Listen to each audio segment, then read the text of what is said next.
Hello students, last class हम लोगों ने डिस्कस किया है about electric current, Ohm's law, drift velocity and current density.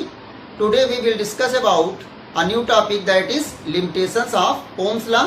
सो कुछ मटेरियल्स और डिवाइसेस ऐसे होते हैं जो ओम के नियम को फॉलो नहीं करते हैं. So we can write here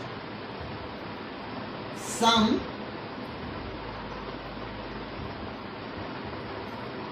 materials and devices do not obey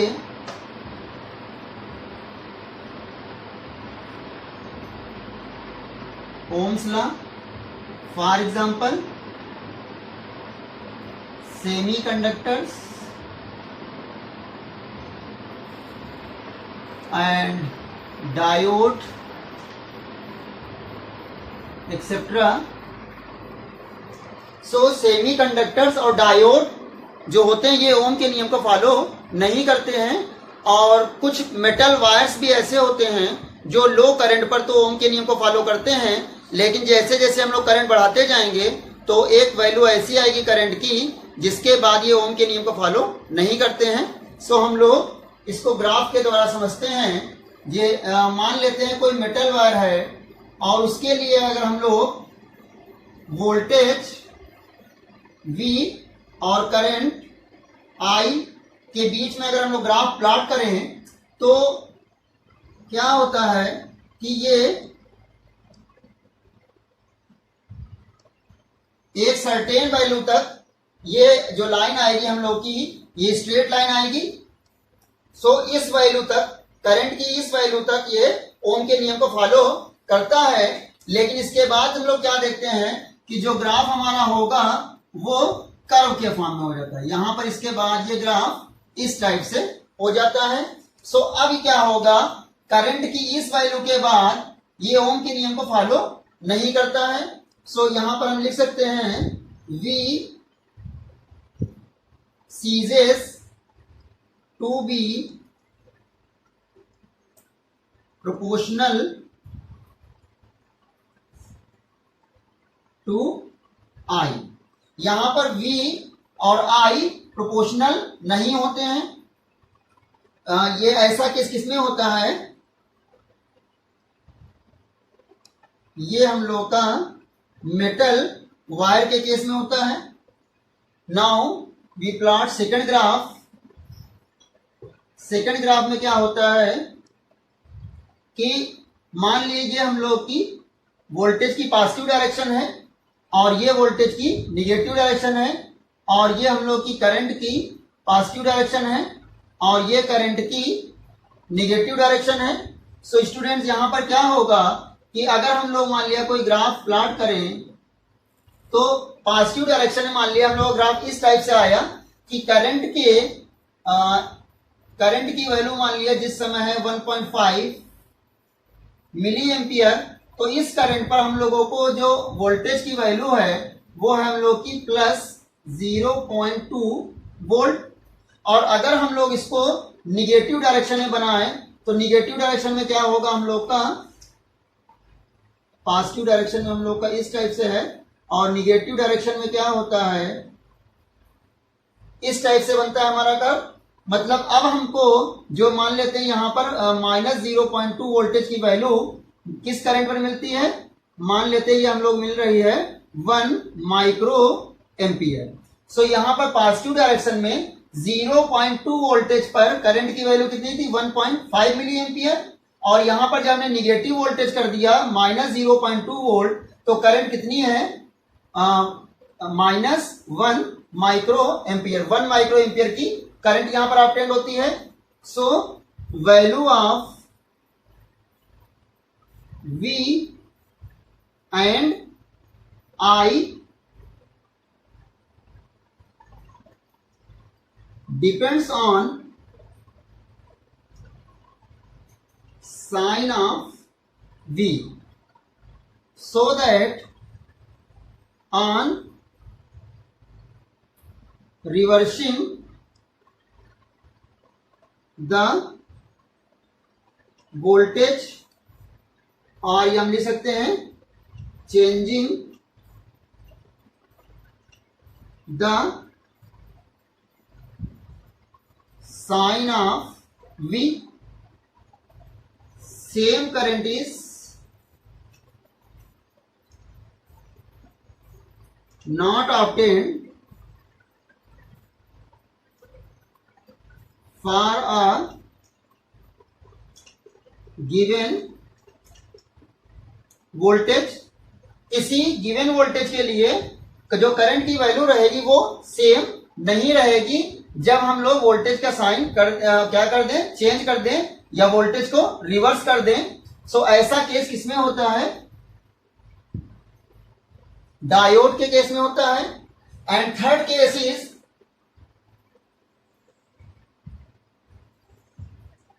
semiconductor के केस में क्या होता है, शुरुआत में हम लोग का एक रीजन तो ये मिलता है हम लोग का इस टाइप से लीनियर रीजन, और उसके बाद हम लोग का एक रीजन होता है नॉन लीनियर। ये रीजन हम लोग का तो हो गया लीनियर और ये रीजन हो गया हम लोग का यहां तक नॉन लीनियर, और उसके बाद हम लोग का निगेटिव रीजन यहां पर देखो ऑब्टेन हो जाता है। सो ये वाला रीजन हम लोग का कैसा है, ये लीनियर है, लीनियर रीजन, और ये कैसा है नॉन लीनियर रीजन, और ये कैसा है हम लोग का निगेटिव रीजन।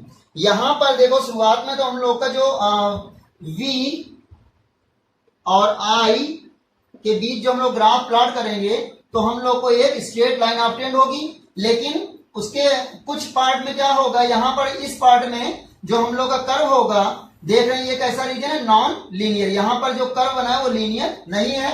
और उसके बाद एक करंट की वैल्यू ऐसी आएगी उसके वोल्टेज की एक ऐसी वैल्यू आएगी जहां पर करंट क्या हो जाएगा, हम लोग का करंट डिक्रीज होने लगेगा। यहां पर देखो सो आप यहां देख सकते हैं कि इन वोल्टेज मान लिया यहां पर वोल्टेज की वैल्यू है V2 और यहां पर वोल्टेज की वैल्यू है V1। सो ये दोनों वैल्यू और किस करंट पर ऑब्टेन हो रही, मान लिया I एम्पियर की करंट है। सो यहां पर क्या है, एक ही करंट पर वोल्टेज की कितनी वैल्यू है, दो वैल्यूज हैं।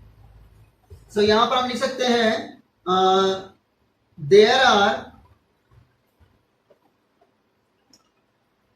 To values of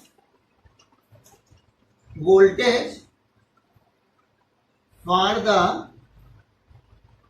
same current. और ये केस किसमें होता है, एक हम लोग का सेमीकंडक्टर होता है गैलियम और आर्सेनिक का। सो इस सेमीकंडक्टर में क्या होता है कि वोल्टेज की दो अलग अलग वैल्यूज पे करंट की वैल्यू सेम रहती है, और जब हम लोग ग्राफ इसमें प्लॉट करते हैं तो इसका कुछ पार्ट लीनियर होता है, कुछ नॉन लीनियर, और कुछ इसका निगेटिव रीजन होता है जहां पर क्या होगा, वोल्टेज तो बढ़ रहा है लेकिन करंट डिक्रीज होने लगती है। सो प्लीज आप लोग इतना नोट करें। So now students we will discuss about temperature dependence of resistivity. So हम लोग जानते हैं कि जितने भी मटेरियल्स होते हैं उन सभी की रेजिस्टिविटी क्या होती है, अलग अलग होती है। सो स्टूडेंट्स जैसे जैसे हम लोग टेम्परेचर को इंक्रीज या डिक्रीज कराएंगे तो हम लोग की रेजिस्टिविटी भी उसी के अकॉर्डिंग या तो इंक्रीज होगी या फिर डिक्रीज होगी। सो लेकिन सभी मटेरियल्स के लिए रेजिस्टिविटी की जो डिपेंडेंस है टेम्परेचर पर, दैट इज नॉट सेम। केवल एक टेम्परेचर की लिमिटेड रेंज पर ही रेजिस्टिविटी और टेम्परेचर को हम लोग रिलेट कर सकते हैं, लेकिन सभी टेम्परेचर की सभी वैल्यू के लिए ये सेम नहीं होता है। सो हम यहां पर लिख सकते हैं over a limited range of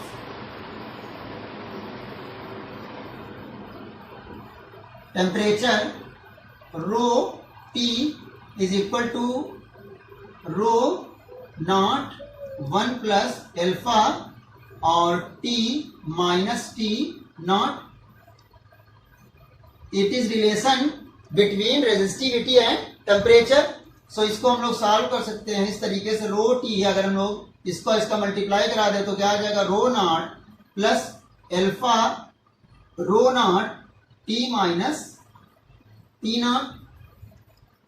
so rho T minus rho naught is equal to हो जाएगा हम लोग इतना alpha rho naught T minus T naught. So अगर हम लोग यहां से एल्फा की वैल्यू निकालना चाहें तो क्या हो जाएगा हम लोग का, rho T minus rho naught upon rho naught T minus T not.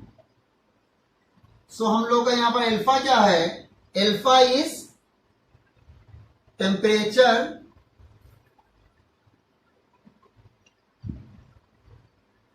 Coefficient of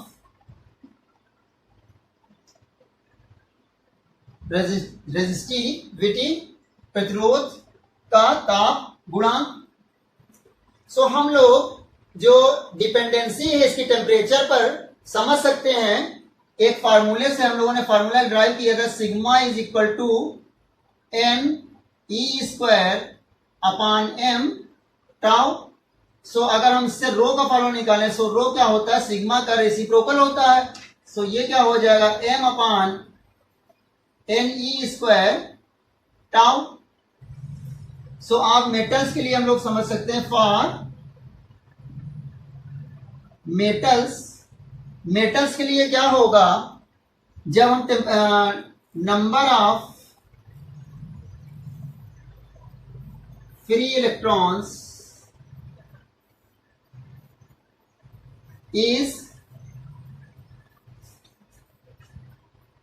independent of temperature. इसकी जो फ्री इलेक्ट्रॉन्स होते हैं वो टेम्परेचर पर डिपेंड नहीं करते हैं, टेम्परेचर हम घटाएं या फिर बढ़ाएं, उसकी जो फ्री इलेक्ट्रॉन्स की संख्या रहेगी, नंबर्स रहेंगे वो सेम रहेंगे। सो अब हमारा कौन सा फैक्टर बचा, टाउ। टाउ से हम लोग को रिलेट करेंगे कैसे, जब हम लोग टेम्परेचर बढ़ाएंगे, जैसे मान ले यहां पर हम लोग का इलेक्ट्रॉन्स हैं तो सभी इलेक्ट्रॉन्स अलग अलग डायरेक्शन में मूव करेंगे। अब अगर हम लोग इसका टेम्परेचर बढ़ा दें तो टेम्परेचर बढ़ाने पर क्या होगा, टेम्परेचर बढ़ाने पर इनका जो मूवमेंट होगा वो बढ़ जाएगा, और मूवमेंट बढ़ने पर इनके जो कोलेजन होगा, कोलेजन की रेट भी क्या होगी, बढ़ जाएगी। और जैसे जैसे कोलेजन की रेट बढ़ेगी वैसे वैसे टाउ की वैल्यू क्या होगी, डिक्रीज हो जाएगी। जैसे जैसे हम लोग टेम्परेचर बढ़ाएंगे तो जो आपका रिलैक्सेशन टाइम है, average time between two successive collisions of electrons के बीच का जो आपका कोलेजन का समय होता है, फिक्स्ड आयन से जब ये कोलाइड करते हैं उसके बीच का जो एवरेज टाइम होता है उसको हम लोग बोलते हैं रिलैक्सेशन टाइम। सो जैसे जैसे हम लोग टेम्परेचर बढ़ाएंगे, टेम्परेचर के बढ़ने पर क्या होगा, हम लोग का ये टाउ डिक्रीज हो जाएगा। मतलब हम लोग टेम्परेचर को टाउ से इस तरीके से रिलेट कर सकते हैं, temperature is inversely proportional to tau, या हम लिख सकते हैं यहां पर tau is inversely proportional to temperature. तो जैसे जैसे टेम्परेचर बढ़ेगा वैसे वैसे टाउ की वैल्यू क्या होगी, टाउ की वैल्यू डिक्रीज होगी। और यहां पर भी देखो यहां क्या है, tau is inversely proportional to rho. अगर यहां पर हम इन सभी चीजों को कांस्टेंट मान लें तो यहां पर भी टाउ इनवर्सली प्रोपोर्शनल टू किसके है, रो के। इसका मतलब क्या हुआ, टाउ इनवर्सली प्रोपोर्शनल टी के है और टाउ इनवर्सली प्रोपोर्शनल किसके है, रो के है। इसका मतलब आपका जो ये रिलैक्सेशन टाइम हो जाएगा टी, यहां से हम लोग इक्वेशन फर्स्ट अगर इसको मान लें और इसको इक्वेशन सेकंड मान लें तो इन दोनों इक्वेशन से रिलेशन हम बना सकते हैं कि temperature is directly proportional to, या फिर resistivity is directly proportional to temperature. इसका मतलब क्या हुआ कि जैसे जैसे टेम्परेचर बढ़ेगा वैसे वैसे रेजिस्टिविटी बढ़ेगी। सो एक बार फिर से समझ लेते हैं इसको हम लोग, कि अगर मान लिया कोई हमारा कंडक्टर है तो इसमें फ्री इलेक्ट्रॉन्स होते हैं और फ्री इलेक्ट्रॉन इसमें लगातार मूव करते रहते हैं, और जो फिक्स्ड आयन होते हैं उनसे इनका कोलाइजन होता रहता है। तो जो कोलेजन के बीच का टाइम होता है, एक एवरेज टाइम, उसको हम लोग क्या बोलते हैं? रिलैक्सेशन टाइम बोलते हैं।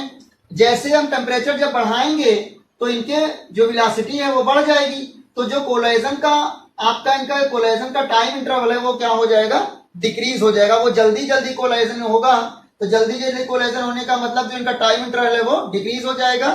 So we can write here कि जो रिलैक्सेशन टाइम है हम लोग का, relaxation time is inversely proportional to T. जैसे जैसे टेम्परेचर बढ़ेगा वैसे वैसे क्या होगा? रिलैक्सेशन टाइम घटेगा। और एक रिलेशन हम यहां से देख सकते हैं, अगर इन तीनों को कांस्टेंट मान लें तो हम लोग का जो रिलैक्सेशन टाइम है इज इनवर्सली प्रोपोर्शनल टू किसके है? रेजिस्टिविटी के। तो अब हम लोग इक्वेशन फर्स्ट और सेकंड से क्या लिख सकते हैं कि जो टेम्परेचर है और रेजिस्टिविटी है वो डायरेक्टली प्रोपोर्शनल टू किसके हो जाएगा? टेम्परेचर के। तो मेटल्स के लिए क्या होगा? On increasing the temperature,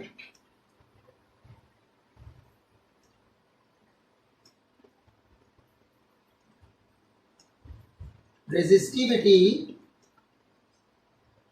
also increases।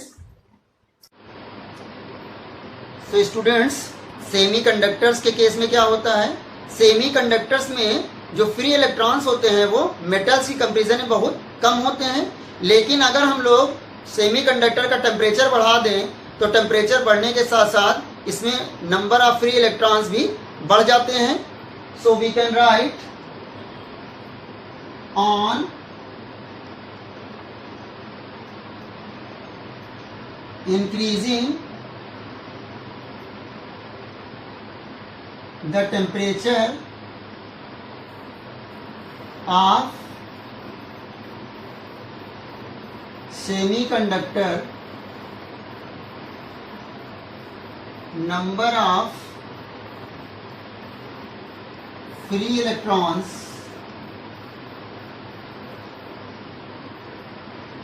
per unit volume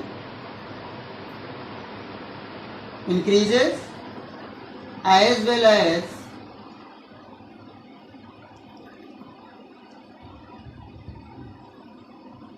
relaxation time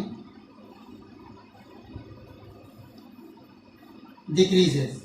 जब हम किसी अर्धचालक का ताप बढ़ाएंगे तो उसमें उसके प्रति एकांक आयतन में जो इलेक्ट्रॉनों की संख्या है वो बढ़ जाती है, और साथ ही साथ जो इसका श्रांति काल है वो कम हो जाता है।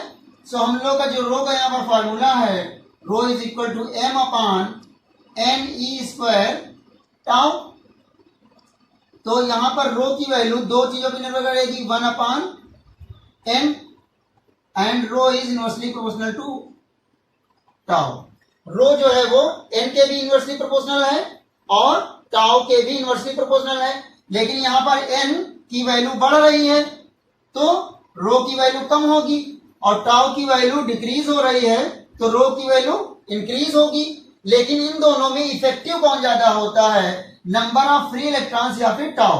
तो हम यहां पर एक चीज देखते हैं कि जो increase in free electrons, increase in an, number of free electrons में जितना इंक्रीजमेंट होता है it is very very greater than decrease in relaxation time. Relaxation time में जितना डिक्रीजमेंट होता है वो एन की कंपेरिजन में बहुत ही कम होता है। सो यहां पर मोर इफेक्टिव कौन सा है? इफेक्टिव यहां पर है नंबर ऑफ फ्री इलेक्ट्रॉन्स, और यही रेजिस्टिविटी को अफेक्ट करेगा। सो यहां पर हम लिख सकते हैं कि एन जो हमारा टी है, एन है, that is directly proportional to किसके है? टी के, और इनवर्सली प्रोपोर्शनल किसके है? 1 अपान रो के। सो यहां से हम लोग देख सकते हैं कि हमारा जो रेजिस्टिविटी होगी that is inversely proportional to temperature. Semiconductor की रेजिस्टिविटी टेम्परेचर बढ़ने के साथ क्या होगा? डिक्रीज होगी। So we can write here resistivity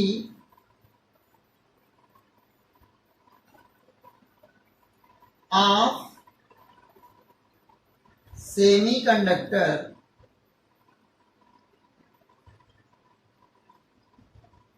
decreases on increase of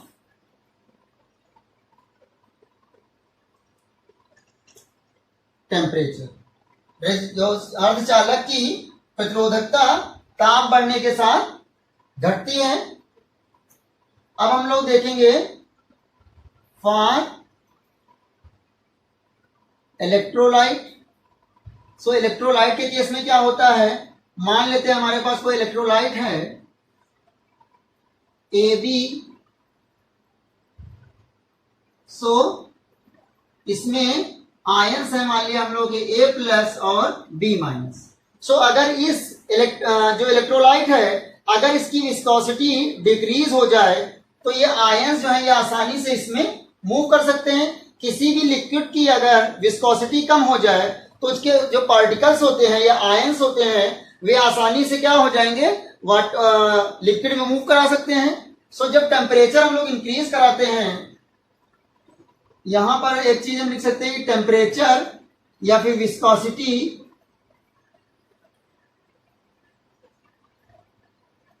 is inversely proportional to temperature.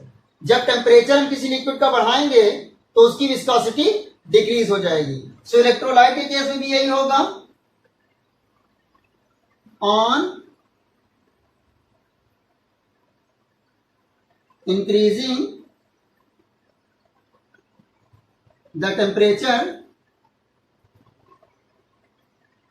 viscosity of electrolyte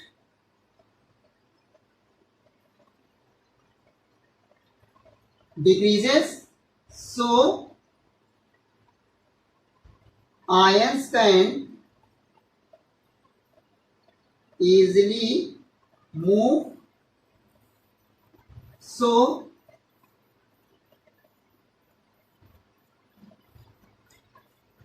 resistivity of electrolyte decreases। जब हम लोग टेम्परेचर बढ़ाएंगे तो क्या होगा, विस्कोसिटी कम हो जाएगी, और जब विस्कोसिटी कम होगी तो जो आयंस है वे आसानी से मूव कर सकते हैं। सो रेजिस्टिविटी क्या होगी इलेक्ट्रोलाइट की, वो डिक्रीज हो जाएगी।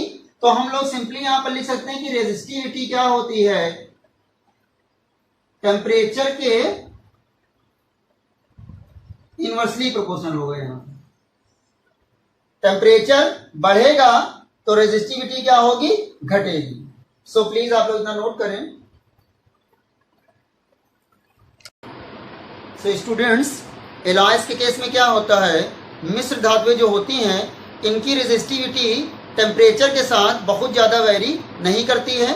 मतलब अगर हम लोग टेम्परेचर बढ़ाएं या घटाएं तो एलॉयज की जो रेजिस्टिविटी होती है उस पर बहुत ज़्यादा फर्क नहीं पड़ता है। So we can write alloys like manganin, Constantan and nichrome exhibit very weak dependence of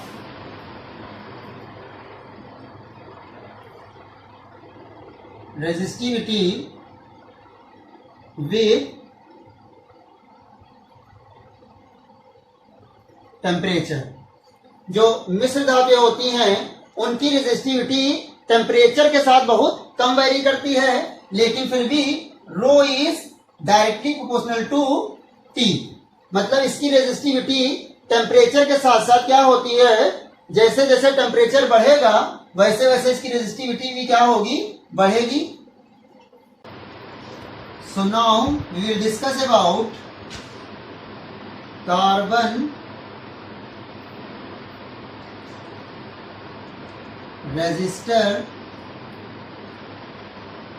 color code इसके लिए क्या होता है, पहले जैसे हमारे पास कोई अगर रजिस्टर है तो इस पर स्ट्रिप्स होती हैं, 4 स्ट्रिप्स होती हैं और ये अलग अलग कलर्स की होती हैं। सो स्टूडेंट्स, हम लोग इन कलर्स को देखकर इसका रेजिस्टेंस निकाल सकते हैं। सो इनके लिए कोड होता है, that is known as colour code. So first हम लोग का जैसे लेटर्स होता है, यहाँ पर लेटर्स के लिए, और मान लिया यहाँ पर कलर और फर्स्ट एंड सेकेंड स्ट्रिप के लिए हम लोग नंबर्स यूज करते हैं। यहां पर इसके लिए हम लोग नंबर्स का यूज करेंगे।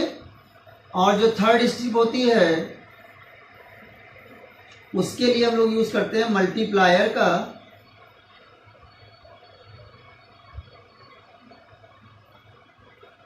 और फोर्थ स्ट्रिप हम लोग की टॉलरेंस के लिए होती है।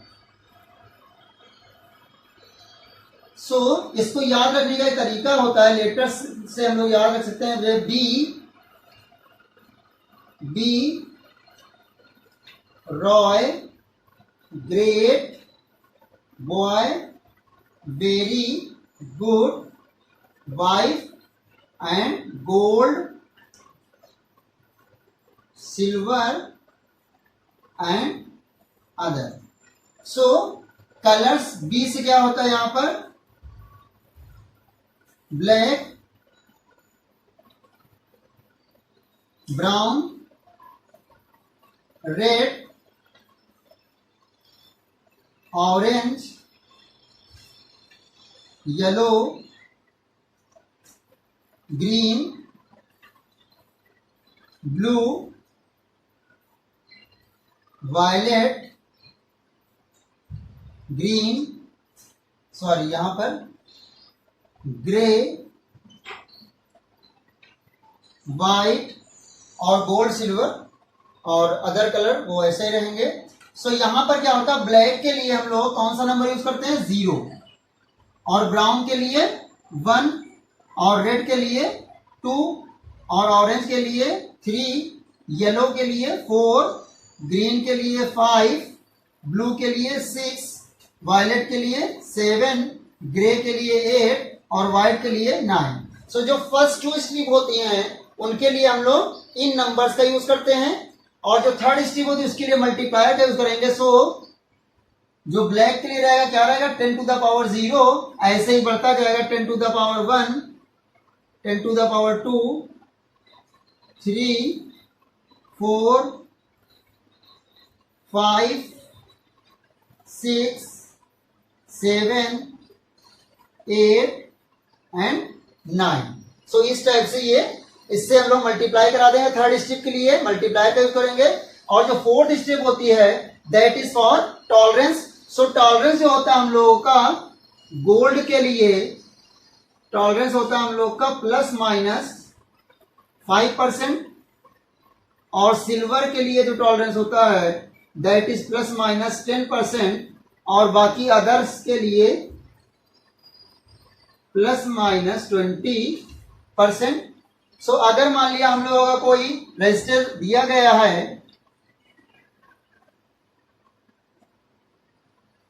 इस टाइप से मान लेते हैं इसकी फर्स्ट स्ट्रिप है रेड, सेकेंड स्ट्रिप है ऑरेंज एंड थर्ड स्ट्रिप है ग्रीन, और ये हम लोगों का गोल्ड कलर है।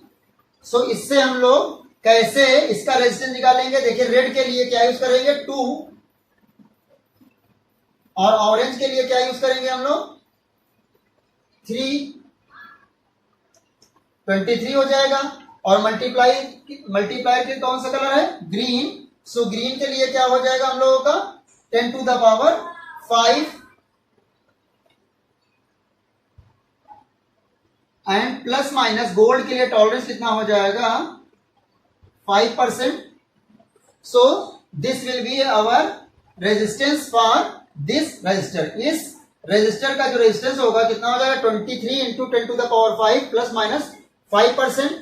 सो प्लीज आप लोग इतना नोट करें. So students, now we will discuss about combination of resistance. So first है हम लोग का इन सीरीज. तो मान लेते हैं हमारे पास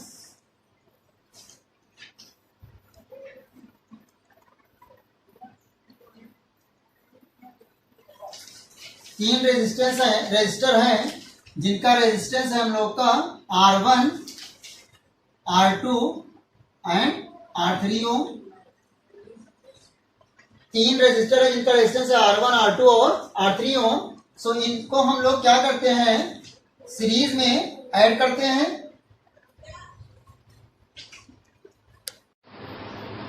सो now students, we will discuss about combination of resistors. सो पहले हम लोग देखेंगे सीरीज कॉम्बिनेशन. सो मान लेते हैं हमारे पास तीन रेजिस्टर हैं जिनके resistance R1, R2 and R3 ओम है और इनको सीरीज में कंबाइन किया गया है. अब मान लेते हैं इनके सिरों को हम लोग किसी अगर बैटरी से कनेक्ट करा दें तो क्या होगा, इसमें करंट फ्लो होगा कितना, I एम्पियर की करंट फ्लो होगी. अब क्योंकि ये सीरीज में है तो इनके जो एंड्स के बीच का पोटेंशियल डिफरेंस होगा वो सभी रेजिस्टर्स के लिए अलग अलग होगा. मान लिया इस रेजिस्टर के लिए V1 है और इसके एंड्स के बीच में V2 है और जो थर्ड वाला इसके एंड्स के बीच का पोटेंशियल डिफरेंस V3 है. तो हम लोग फार्मूला क्या लिखेंगे, V1 इज इक्वल टू क्या हो जाएगा हम लोग का I R1, V2 is equal to क्या हो जाएगा हम लोग का I R2 और V3 इज इक्वल टू क्या हो जाएगा I R3. If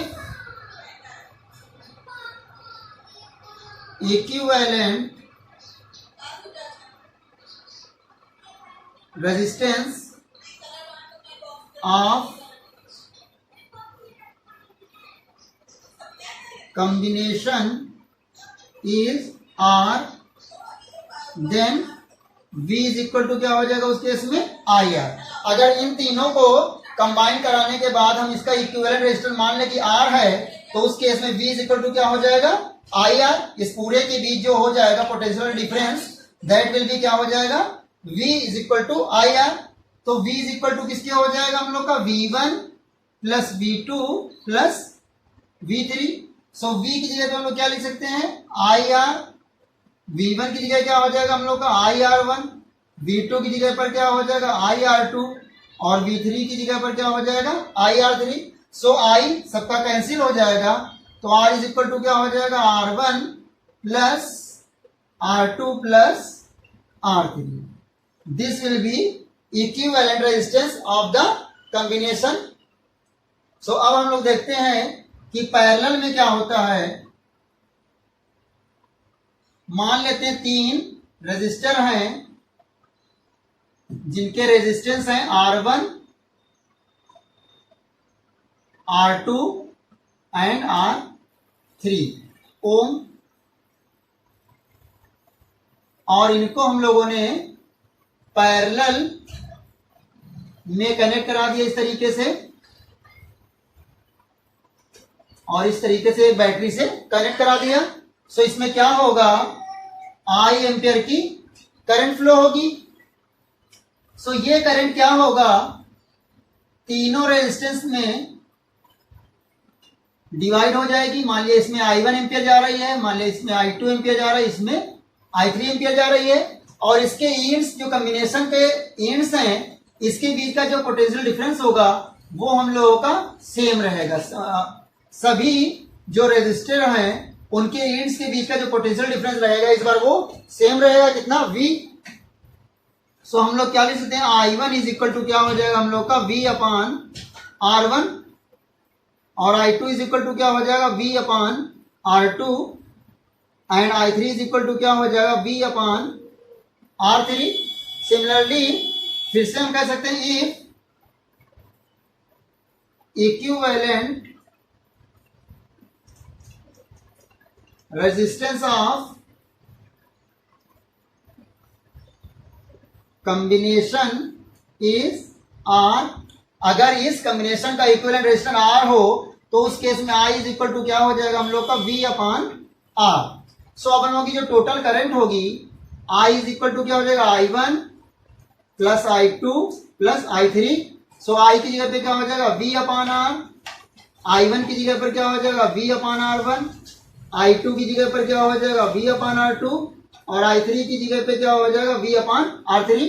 सो सबका वी कॉमन लेके हम कैंसिल कर सकते हैं, तो हम लोग का इक्विवेलेंट रेजिस्टेंस क्या आ जाएगा one upon R is equal to one upon R one plus one upon R two plus one upon R three. This will be equivalent resistance for the parallel combination. So please आप लोग इतना note करें। So now students we will solve this question. ये इसका first part है, it is second part and it is third part. So तीनों diagram में हम लोगों को इक्विवेलेंट रेजिस्टेंस निकालना है बिटवीन ए एंड बी। ए और बी के बीच का हम लोगों को इक्विवेलेंट रेजिस्टेंस निकालना है। सो हम लोग फर्स्ट वाले को करते हैं पहले। इसमें हम मान लेते हैं ये R1 है, ये R2 है और ये R3 है। सो यहाँ पर देखिए करंट यहाँ पर जो I एम्पियर जाएगा यहाँ पर वही करंट इसमें जाएगा। सो ये दोनों हम काहे मान लेते हैं, ये दोनों हम लोग मान रहे हैं सीरीज में, ये हम लोग के सीरीज में है। और यहाँ पर करंट की डिवाइड अगर यहाँ पर आई जाएगी तो इसमें कितनी जाएगी फिर आई डैश। सो इन दोनों का जो कॉम्बिनेशन होगा वो इसके साथ काहे में होगा पैरेलल में। सो हम लिख सकते हैं R1 and R2 are in series. So इनका इक्विवेलेंट रेजिस्टेंस क्या हो जाएगा R is equal to R1 plus R2 3 plus 3 6 ohm. और जो इनका रिजल्ट होगा R एंड दिस रेजिस्टेंस, जब इन दोनों का ऐसे मान लेते हैं कि इन दोनों का कॉम्बिनेशन ये आ गया R, सो ये इसके साथ में कैसे ऐड होगा इस टाइप से। सो ये दोनों काहे में हो जाएंगे पैरेलल में, R एंड R3 आर इन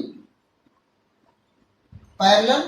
सो यहां पर कैसे निकालेंगे हम लोग R डैश इक्वल टू, अगर आपके पास दो रेजिस्टेंस हो तो आप बहुत ही आसानी निकाल सकते हो। ऊपर दोनों का मल्टीप्लाई करा देंगे और नीचे दोनों को ऐड कर देंगे। सो R कितना आया हम लोग का 6 और ये कितना 3 ओम और नीचे हो जाएगा 6 प्लस 3। सो ये हो जाएगा 9 6 3 जा 18 और नीचे हो जाएगा 9। सो 9 2 जा 18। सो R डैश कितना आ गया हम लोग का 2 ओम। अब यहां पर देखिए ए हमारा यहाँ है, यहाँ पर बी है। सो मान लिया कोई करंट अगर यहां से चला आई तो यहां पर भी मान लिया आई गया। सो इस वाले में चला गया मान लिया आई डैश, तो इस वाले में कितना चला जाएगा मान लिया आई डबल डैश। सो जितना करंट इसमें जाएगा उतना ही करंट इसमें जाएगा। तो सिंपली फिर से हम लोग R1 और इसको हम लोग मानेंगे R2। तो R1 और R2 को कैसे मानेंगे हम लोग सीरीज में, R1 एंड R2 आर इन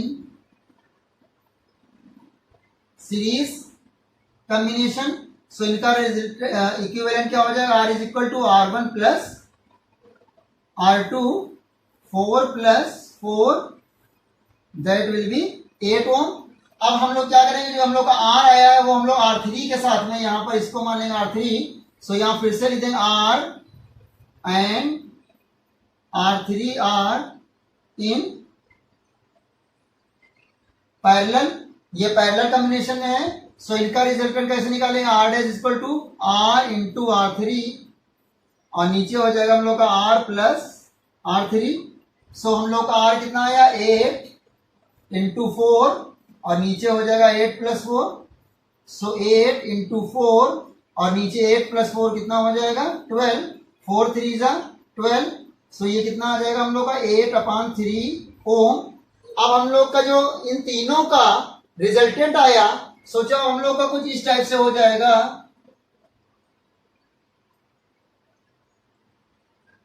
सो इन तीनों का जो रिजल्टेंट होगा उनमें करंट सब में सेम जाएगी। सो यहां से मान लिया करंट अगर आई एम्पियर की चली तो ये तीनों में आई एम्पियर की जाएगी। सो हम लोग का जो बच्चा कौन सा R4 और जो कॉम्बिनेशन है R डैश और R5 ये किसमें हो जाएंगे, सीरीज में। So we can write here R dash R4 and R5 are in series. So इनका रिजल्टेंट क्या हो जाएगा, R double dash equal to R dash plus R4 plus R5। So R dash की वैल्यू कितनी आई हम लोग की 8/3 और ये हो जाएगा 4 प्लस 4।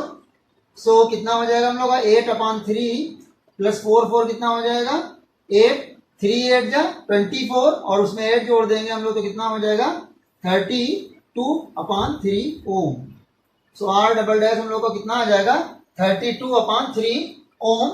सो प्लीज आप लोग इसे नोट कर लें और इसको हम रफ करते हैं। अब हम लोग क्वेश्चन करेंगे इसका थर्ड वाला सवाल। सो इसमें क्या हो जाएगा, देखो ये R1 मानते हैं, ये R2, ये R3, ये R4, ये R5। तो सबसे पहले हम लोग इसका कॉम्बिनेशन निकालेंगे।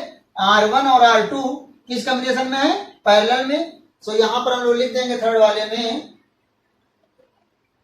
R1 and R2 are in parallel. So parallel के लिए क्या हो जाएगा, equivalent resistance R is equal to R1 into R2 और नीचे हो जाएगा हम लोग का R1 प्लस R2। सो इसको हम लोग रफ कर देते हैं। सो R1 की वैल्यू कितनी है हम लोग की 10 इंटू 10 और नीचे कितना हो जाएगा 10 प्लस 10। सो 10 इंटू 10 100 हो जाएगा और नीचे हो जाएगा 20। सो कितना हो जाएगा ये 5 ओम। R की वैल्यू हो जाएगी 5 ओम। अब ये इन दोनों का जो कॉम्बिनेशन है वो R3 के साथ कैसे होगा, सीरीज में, क्योंकि अब हम लोग का R3 ये हो जाएगा और इन दोनों का कॉम्बिनेशन भी एक रेजिस्टेंस हो जाएगा ऐसे। So R and R3 are in series. इन दोनों का जो कॉम्बिनेशन होगा ये R है हम लोग का और ये हम लोग का क्या है R3 है। सो R3 और R कैसे हैं, सीरीज में है। तो सीरीज के लिए क्या हो जाएगा R dash is equal to R plus R3। So R की वैल्यू कितनी आई हम लोग की 5 और प्लस R3 कितना है 10। सो कितना हो जाएगा हम लोग का 15 ओम। R डैश कितना आ गया 15 ओम। सो इन तीनों का हम लोग का कॉम्बिनेशन निकल आया। अब ये तीनों का जो इक्विवेलेंट होगा वो ऊपर वाले के साथ में R4 के साथ में R4 और जो हम लोग का आया है ये R dash they will be in parallel. So R dash and R4 are in parallel. So हम लोग निकाल लेंगे यहां से R डबल डैश। पैरेलल के लिए क्या था, ऊपर हम लोग इन दोनों का मल्टीप्लाई करा देंगे और नीचे दोनों को हम लोग ऐड कर देंगे। कभी भी आपके पास दो रेजिस्टेंस हो और पैरेलल में कंबाइन करना तो ऊपर उनका मल्टीप्लाई कराएंगे और नीचे उनको हम लोग ऐड कर देंगे। सो R डैश की वैल्यू कितनी है 15 और R4 की वैल्यू कितनी है 10 और नीचे हो जाएगा 15 प्लस 10। सो कितना आ जाएगा हम लोग का 15 इंटू 10 और नीचे हो जाएगा 25। तो 5 3 जा 15, 5 5 जा 25, 5 2 जा 10। सो कितना हो जाएगा 2 3 जा 6 ओम। सो हम लोगों का R डबल डैश आ गया 6 ओम। मतलब इन तीनों का आ गया हमारे पास चारों का इक्विवेलेंट। सो ये किसके साथ में R5 के साथ में कैसे होगा, सीरीज में। So we can write here R double dash and R5 are in series. So इनका इक्विवेलेंट क्या हो जाएगा R triple dash equal to R double dash plus R5। So ये कितना आया हम लोग का 6 ओम एंड प्लस 10 ओम कितना हो जाएगा 16 ohm. This will be our answer. So please आप लोग नोट करें।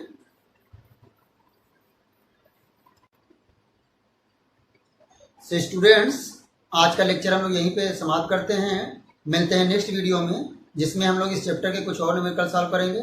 सो प्लीज़ आप लोग नेक्स्ट वीडियो के अपडेट के लिए चैनल को सब्सक्राइब जरूर कर लें। तब तक के लिए बाय बाय, थैंक यू।